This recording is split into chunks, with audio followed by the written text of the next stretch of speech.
Today we're not going to cover one idea. We're going to do instead several observations on the Parsha. I hope you find them interesting and intriguing. And a bit of advice, I would urge you to stick around for the A and Q at the end of the episode, because in my opinion, it is a dandy. So our Parsha is wrapping up the saga of Joseph. We could call it maybe part 3 of the trilogy. Joseph was 17, and he was reviled by his brothers, and they want to kill him. They settle for selling him as a slave. Joseph descends to Egypt. He spends the large part of 13 years incarcerated. Overnight, he is transformed into being the viceroy, the second in command of Egypt. He masterfully runs the 7 years of plenty, made sure that there is a plan for stockpiling all the food that the world needs over the course of 7 years. And now it's been 2 years into the expected 7 years of famine. And Joseph is 39 years old. He hasn't seen his father in 22 years since he was a young lad of 17. And now his brothers are coming to procure food, and he is toying with them. But we know he's really testing them to see if they've repented from their ways, if they have warm feelings towards their brother Benjamin. And everything comes to a crescendo, and Joseph makes the big reveal, I'm your brother, and he coaxes his family to come join him in Egypt. Now, the Torah tells us how Jacob was really nervous about going up to Egypt. Well, first he didn't believe his sons. He didn't believe that Joseph was alive. And finally he accepted that. I'm going to go to Egypt. I want to see him before I pass, but I'm worried. Leaving Canaan, leaving the promised land, and traveling with a huge retinue of the whole family. 70 souls descended down to Egypt. And we know this is going to be the beginning of a multi-century sojourn in the land of Egypt that's going to culminate, of course, as we will read in the book of Exodus, with the Exodus and the founding essentially of our nation. This is a family. It's a big family, 70 souls, but it's going to become a nation. And God promises Jacob, I will descend with you. I will ascend with you as well. No need to worry. Now, the first point that I want to ponder, the first observation I want to share is related to the 70 souls. The Torah tells us that Jacob descended with 70 souls. And Rashi tells us, wait a minute, if you count how many people, the final tally is only 69. Yet the Torah calculates that there are 70.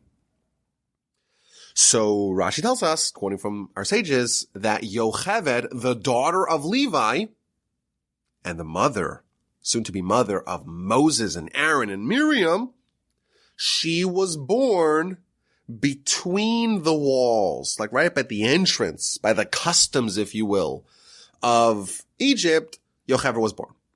And we mentioned in the big podcast, the rebroadcast, that what this means is that the Jewish people now are descending to Egypt. This is going to be a very long, arduous, painful experience for the Jewish people. The redemption is going to happen via Moses, of course. And therefore it has to be that the solution is in place before the problem gets started. So before the Jewish people enter, right by the doorstep, so to speak, of Egypt, the mother of the Savior, so to speak, has to be born. The healing, the remedy must precede the malady. Now the Ramban, he compares Yocheved to Sarah. He asks a question, wait a minute. The Jewish people spent 210 years in Egypt.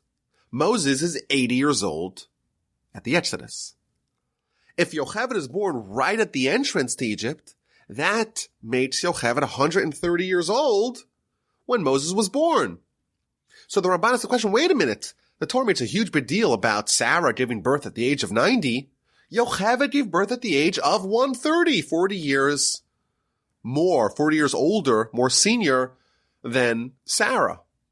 So he asks the question, why don't we highlight the miracle, shall we say, of Yocheved giving birth at such an advanced age like we do with Sarah.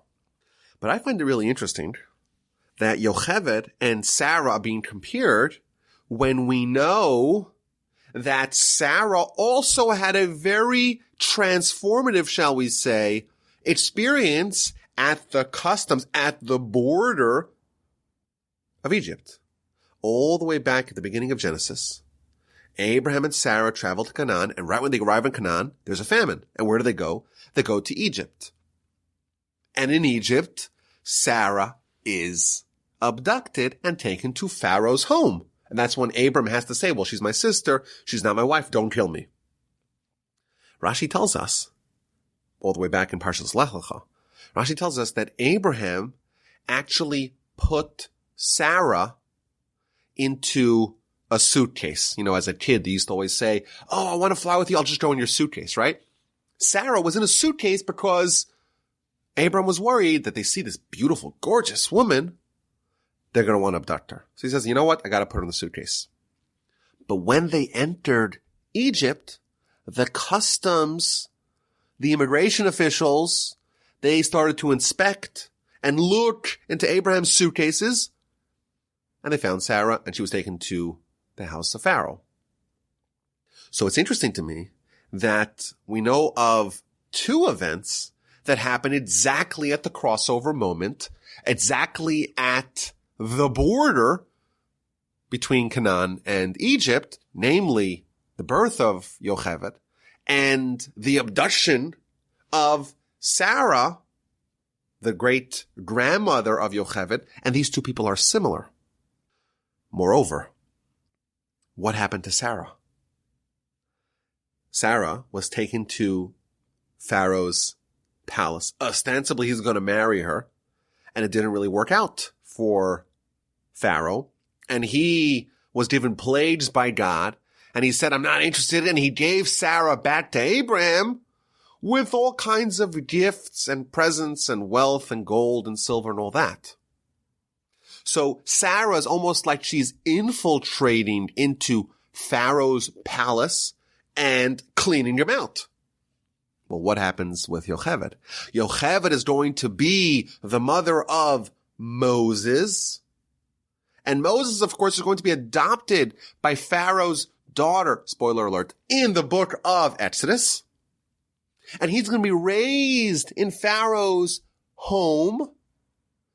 And he's going to lead the takeover, shall we say, of Egypt and the clearing out of all of Egypt's wealth. So I find this really interesting that there are two stories that parallel each other, and maybe we could even say that what happened to Sarah and her faith in dealing with the challenges that she had to endure, that actually creates the merit for Yocheved, and after Yocheved, of course, Moses being this fifth column, being this Trojan horse to go into the very heart of the enemy, to go into Pharaoh's palace and to take it over, shall we say, from within.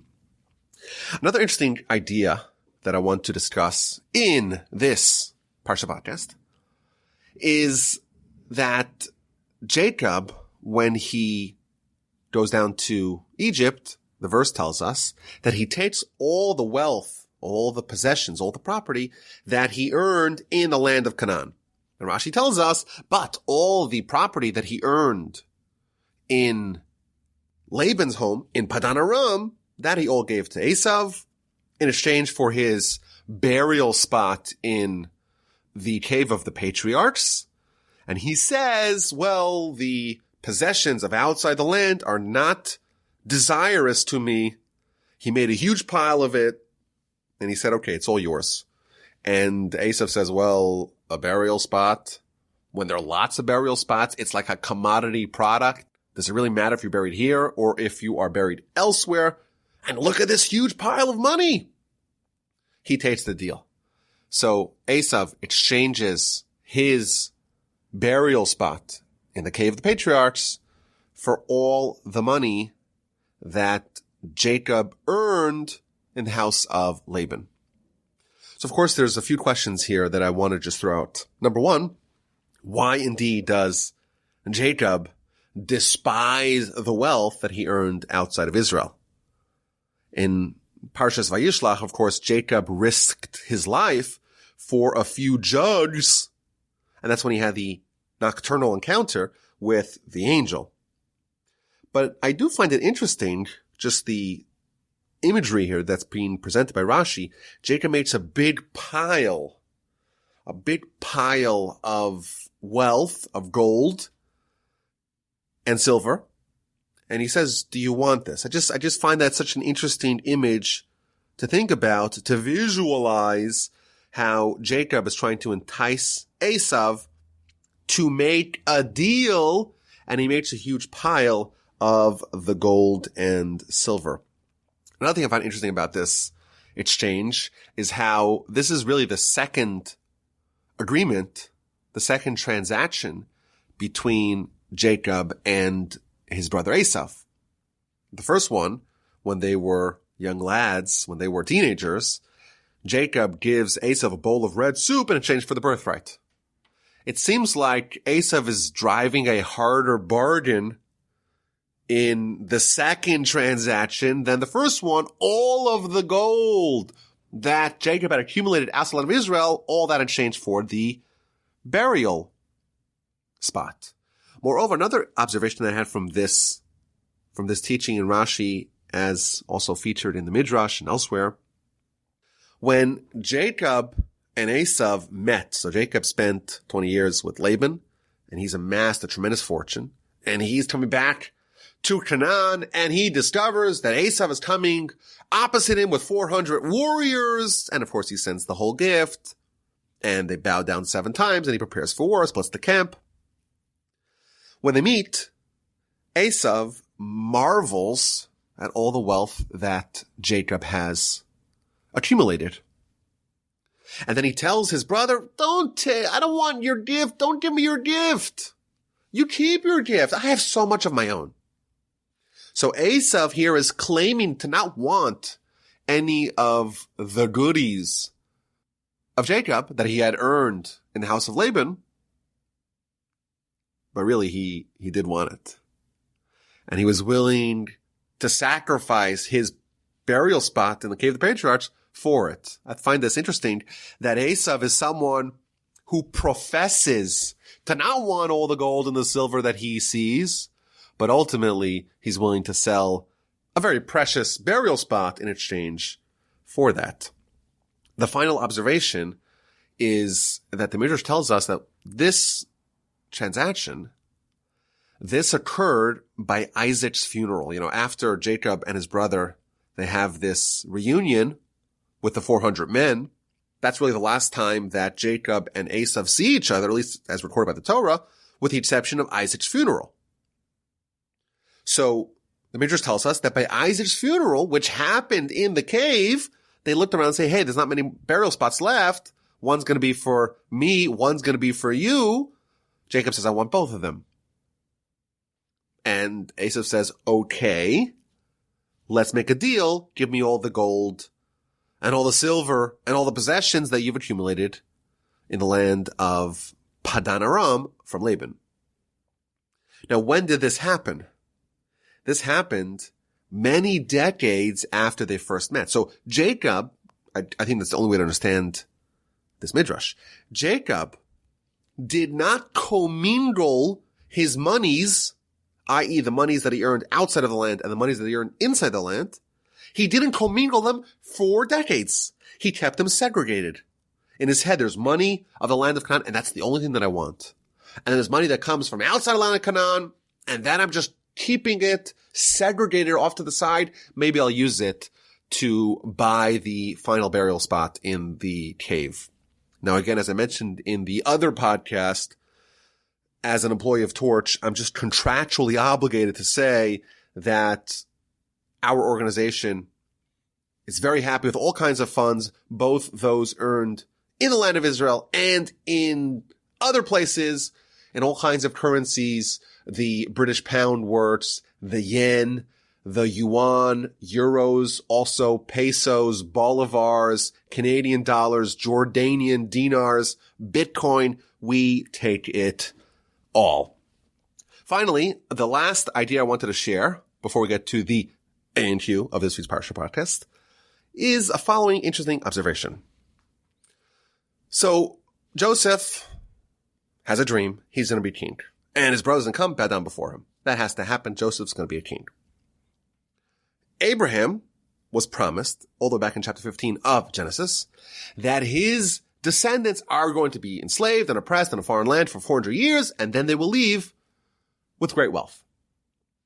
And we see in these recent Parshas, the Joseph saga, we see how the Almighty is orchestrating this all to happen.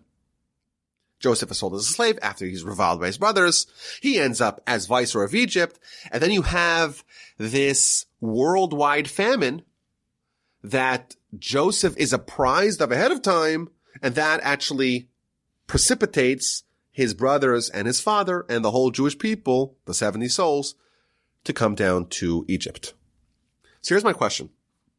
The Almighty apparently wants to fulfill the two prophecies.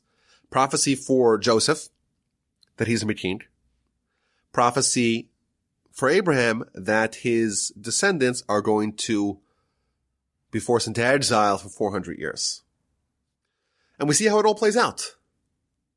There's this very long and dramatic story how Joseph becomes king, and then you have the famine, which follows 7 years of plenty, and that really upends the entire world, but it ultimately causes Joseph to be on the throne and the family to arrive in Egypt. But isn't there easier ways to arrive at the goal? It seems unnecessarily complicated. We have this circuitous rigmarole, this whole elaborate plan to install Joseph as king and to get Jacob and his family down to Egypt. There's a 7-year famine following a 7-year bounty. It seems like the objectives of getting Joseph on the throne, of getting Jacob and his family down to Egypt, those objectives, you would imagine, could have been fulfilled in a more conventional way. It seems like it's a totally unnecessarily elaborate scheme to get the whole world involved. The whole world has to suffer just to fulfill the prophecies to Abraham and to Joseph. Can't you imagine there would be an easier way to achieve these goals? One that doesn't send the entire world into chaos, into privation. Think about how many people had to go down to Joseph in Egypt to procure food. We know that the Ishmaelites, Esau and his family, they all had to go. The whole world is suffering. Why? Well, we know because, the Almighty wants it like that. But why? Apparently it's just for Joseph to become king, his brothers to bow down before him to fulfill those prophecies, and for Jacob and co. to come down to Egypt.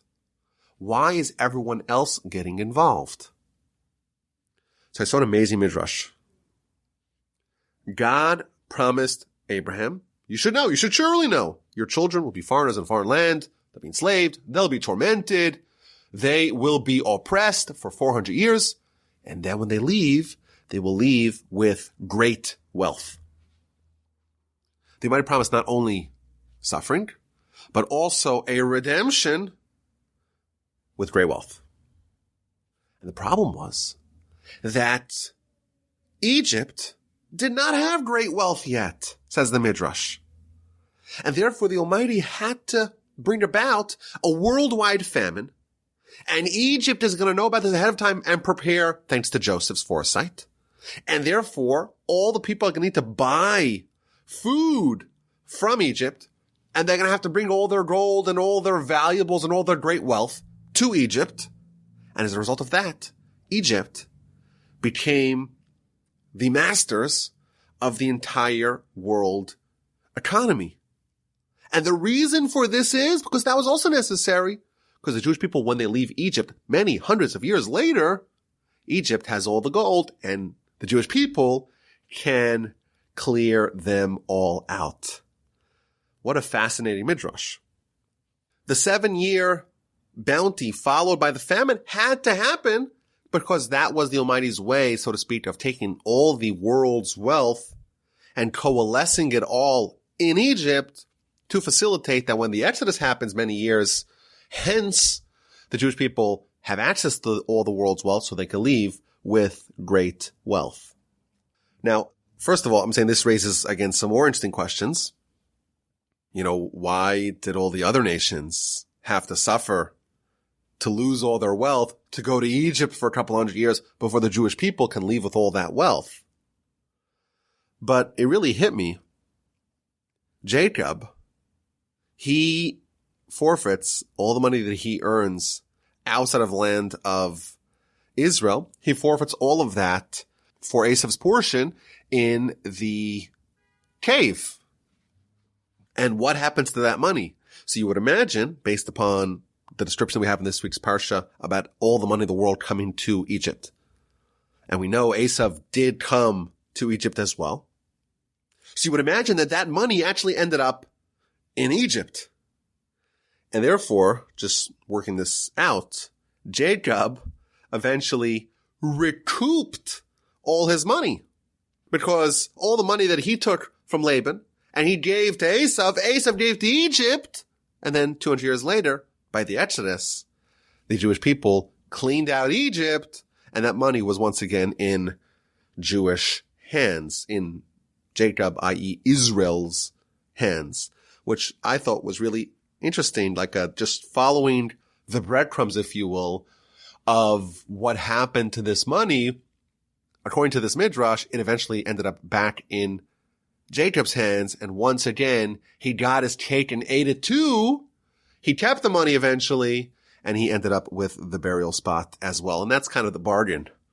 Jacob, his whole storyline is, you are supposed to have your portion, and Esau's supposed to have Esau's portion, and ultimately, you're always going to end up with both of them. You're going to get both the blessings, you're going to get both spots in the cave, you're going to end up with the money of the land of Canaan and the money outside the land of Canaan.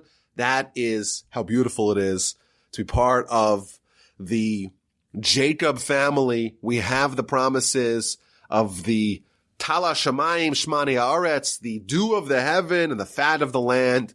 We also have what Esau was destined to get. And we also, of course, have the tents of Jacob. That is our spiritual calling. Let's get to this week's A and Q. Here's the question of the week. Joseph, after his brothers come to Egypt, he has to introduce them to Pharaoh. And he is very wary of Pharaoh recognizing their tremendous talent. And we see Pharaoh as someone who's willing to give important jobs to people that have the ability. He sees Joseph. Joseph is interpreting the dreams. He has wisdom. He has insight. And right away, Pharaoh gives him a very important job.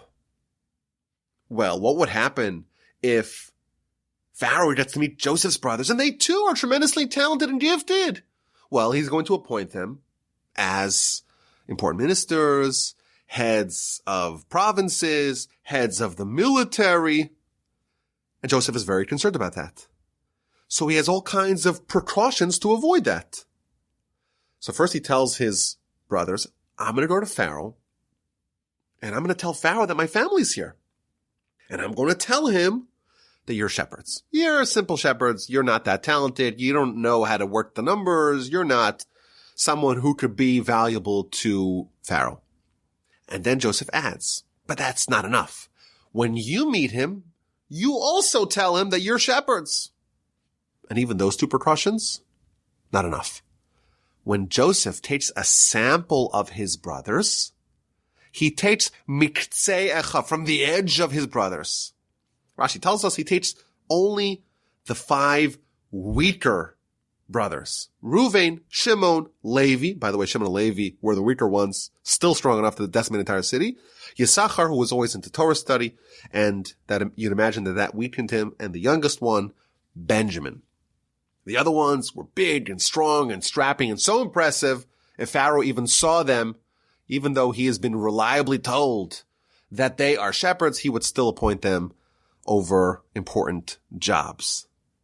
Joseph is really worried about what Pharaoh is going to do to his brothers. And he gets all these precautions, all these safety measures to make sure that they are not taken by Pharaoh for a job that may be harmful for them. And here's the question.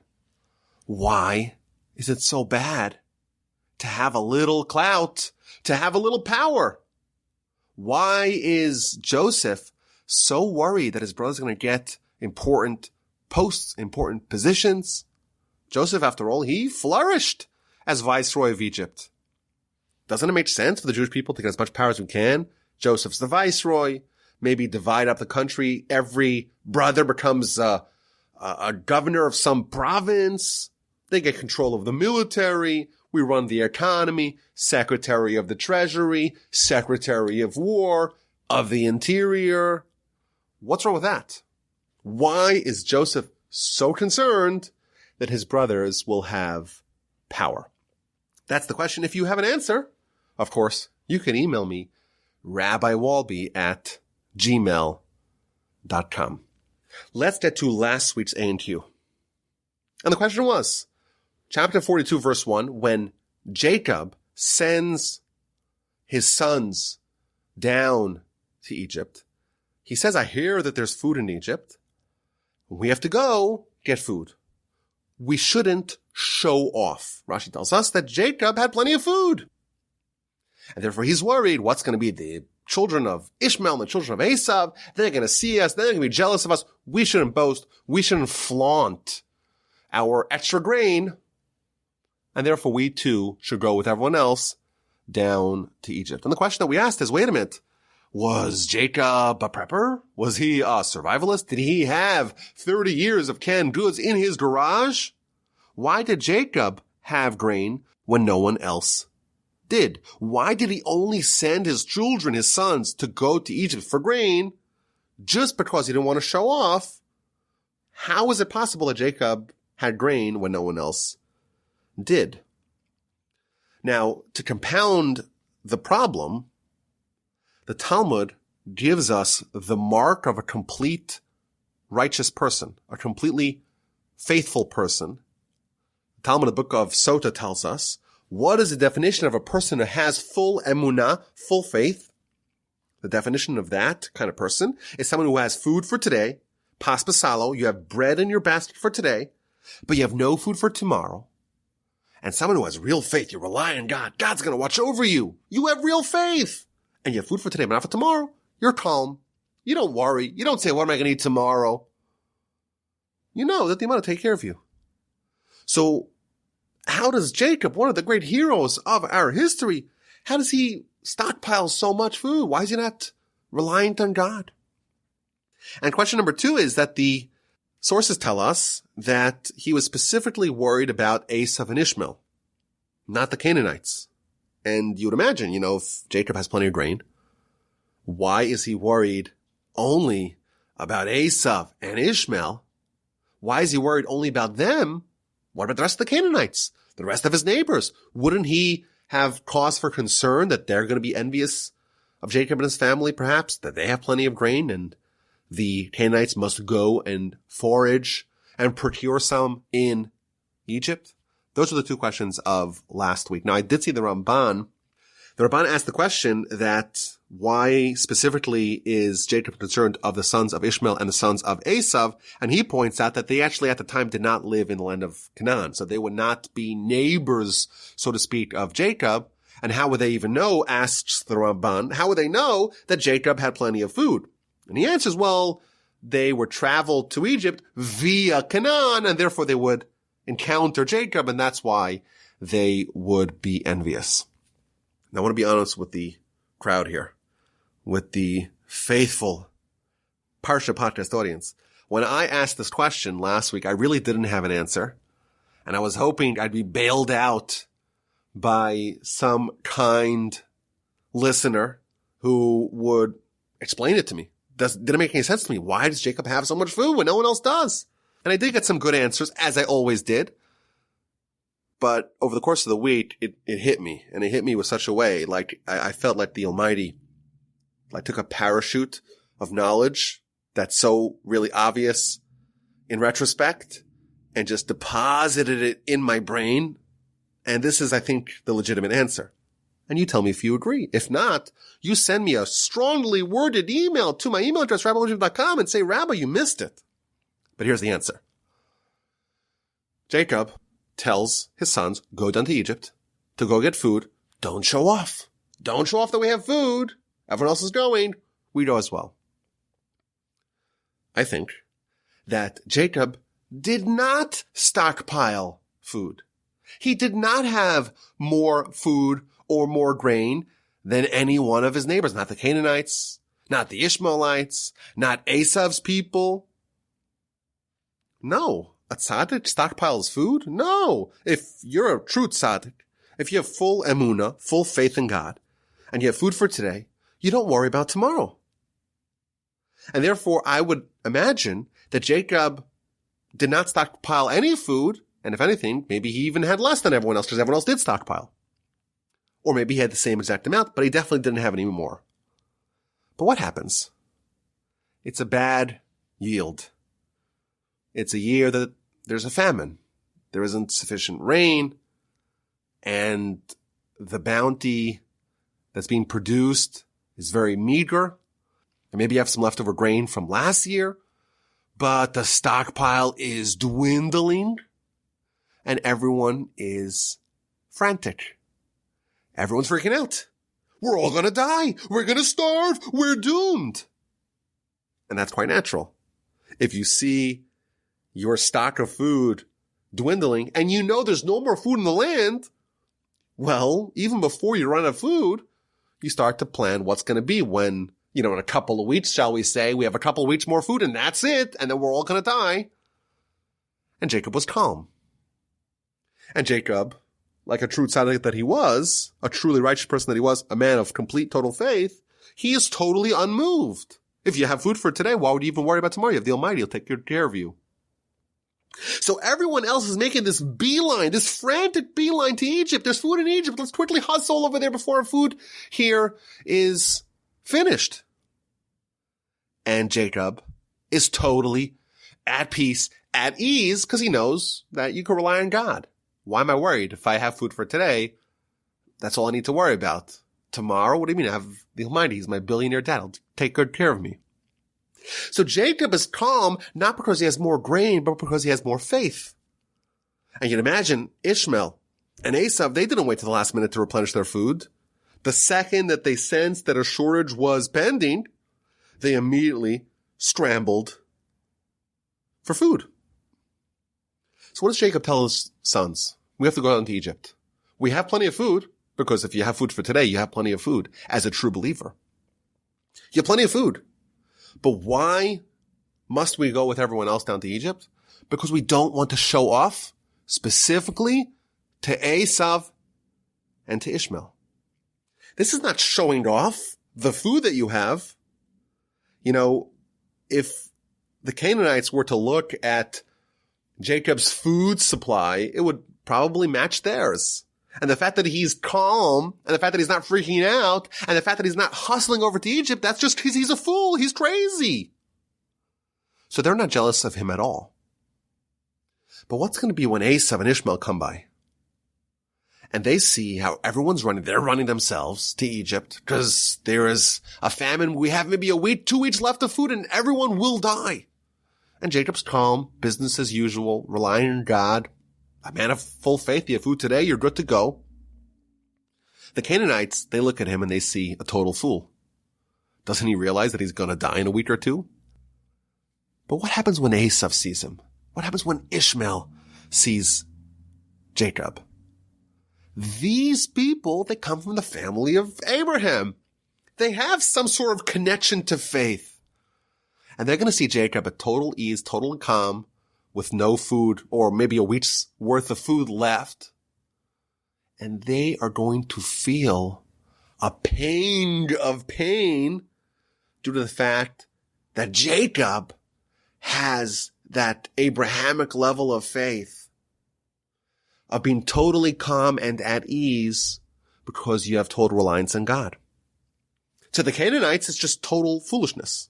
You don't need to conceal that from them.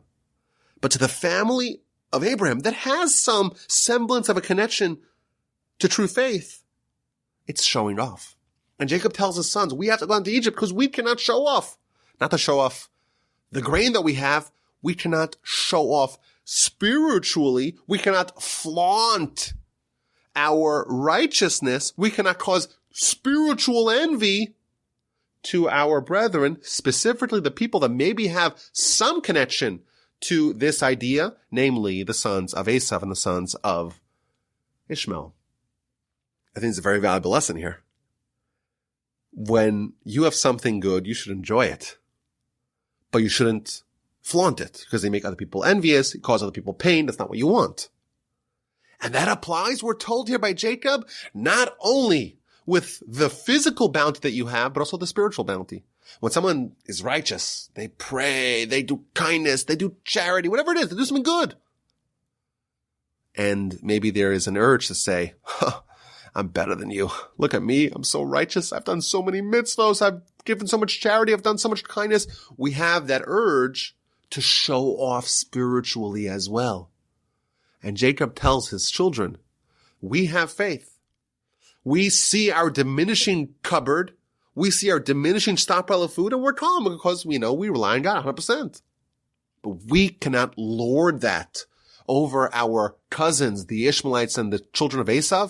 We cannot spiritually flaunt our accomplishments, our faith. We cannot spiritually show off, and therefore it's appropriate for us to conceal our righteousness and to head down to Egypt alongside everyone else. One of the true marks of real piety, of real righteousness, is when someone obscures their own greatness. The verse tells us in the book of Micah that one of the three, so to speak, things that the Almighty wants from us, asos mishpat, to do judgment, ahavas chesed, to love kindness, vehatznei aleches, and to walk modestly, humbly with God.